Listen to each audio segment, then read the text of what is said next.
Nama saya Elisa Rosa Natalia Sitorus dengan NPM 2352011049. Assalamualaikum warahmatullahi wabarakatuh. Perkenalkan, saya Regita Aulia Maharani dengan NPM 2312011547.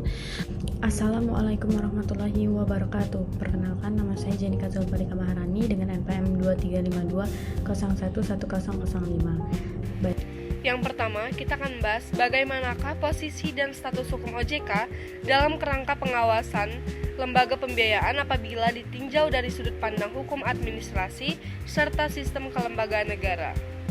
Jadi, OJK merupakan lembaga negara independen yang dibentuk berdasarkan Undang-Undang Nomor 21 Tahun 2011 untuk mengatur dan mengawasi sektor jasa keuangan secara bebas dari intervensi ke eksternal. Independensi ini menjadikan berbeda dari lembaga pengawas sebelumnya, serta memberikan dasar legal yang kuat untuk menjalankan fungsi pengaturan lembaga pembiayaan dan sektor keuangan secara objektif dan profesional. Dalam struktur ketatanegaraan, OJK tetap berkoordinasi dengan Bank Indonesia dan pemerintah dalam menjaga stabilitas sistem keuangan nasional. Kewenangannya berasal dari atribusi undang-undang sehingga setiap tindakan memiliki legitimasi hukum selama tidak melampaui batas kewenangan. OJK juga berperan menjaga kepercayaan publik melalui prinsip kehati-hatian, transparansi, dan akuntabilitas. Secara kelembagaan, OJK memiliki karakter quasi-regulatory dan quasi-judicial karena selain menetapkan aturan teknis, juga berwenang menjatuhkan sanksi administratif sehingga posisinya sangat strategis dalam sistem hukum ekonomi nasional.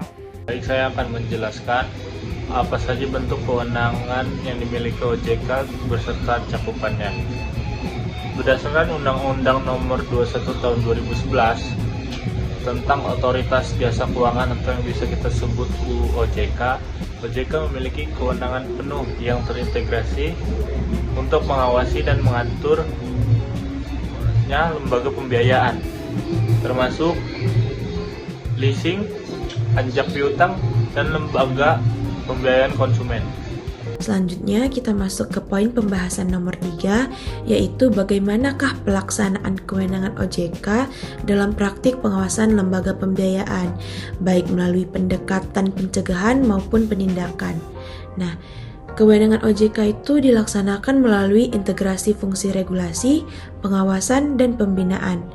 OJK tidak hanya menetapkan aturan, tetapi juga memastikan pelaksanaannya oleh seluruh pelaku usaha pembiayaan. Nah, regulasi mencakup perizinan, struktur modal, tata kelola, manajemen risiko, dan transparansi informasi.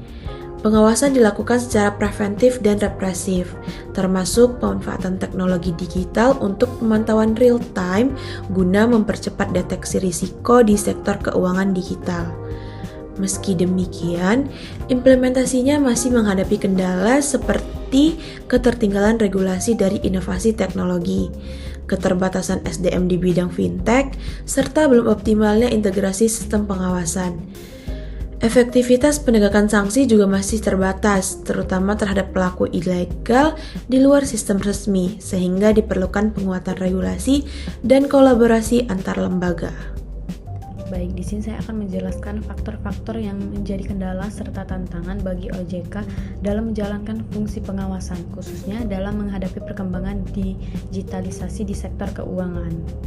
Pengawasan lembaga pembiayaan menghadapi tantangan serius akibat pesatnya perkembangan teknologi dan ekonomi digital.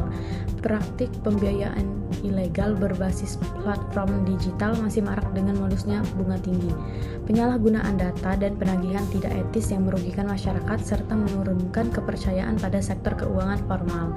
Rendahnya literasi keuangan juga meningkatkan kerentanan konsumen dalam memahami produk pembiayaan. Di sisi lain, perkembangan fintech, artificial intelligence, dan big data tidak selalu diimbangi regulasi yang memadai, sehingga menimbulkan kesenjangan pengawasan. Keterbatasan sumber daya manusia dan infrastruktur pengawasan turut memperlemah efektivitas kontrol, terutama karena jumlah dan kompleksitas lembaga pembiayaan terus meningkat.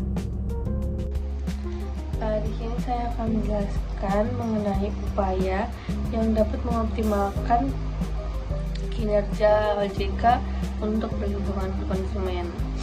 Di mana yang pertama ada pengawasan melalui media digital. Kemudian ada pengawasan terhadap perilaku dan perlindungan konsumen. Kemudian peningkatan terhadap perlindungan konsumen, dan selanjutnya adalah peningkatan SDM OJK. Berdasarkan pembahasan, kesimpulan yang dapat kita ambil yaitu OJK memiliki kedudukan sebagai lembaga negara independen dengan kewenangan yang bersumber dari undang-undang untuk mengatur dan mengawasi sektor jasa keuangan, termasuk lembaga pembiayaan. Kewenangan tersebut mencakup fungsi regulasi, pengawasan, pemeriksaan, penegakan hukum, serta perlindungan konsumen yang bertujuan menjaga stabilitas sistem keuangan dan meningkatkan kepercayaan publik. Namun, dalam pelaksanaannya masih terdapat berbagai tantangan seperti perkembangan teknologi yang pesat, maraknya praktik ilegal, keterbatasan sumber daya, serta kesenjangan regulasi yang memengaruhi efektivitas pengawasan.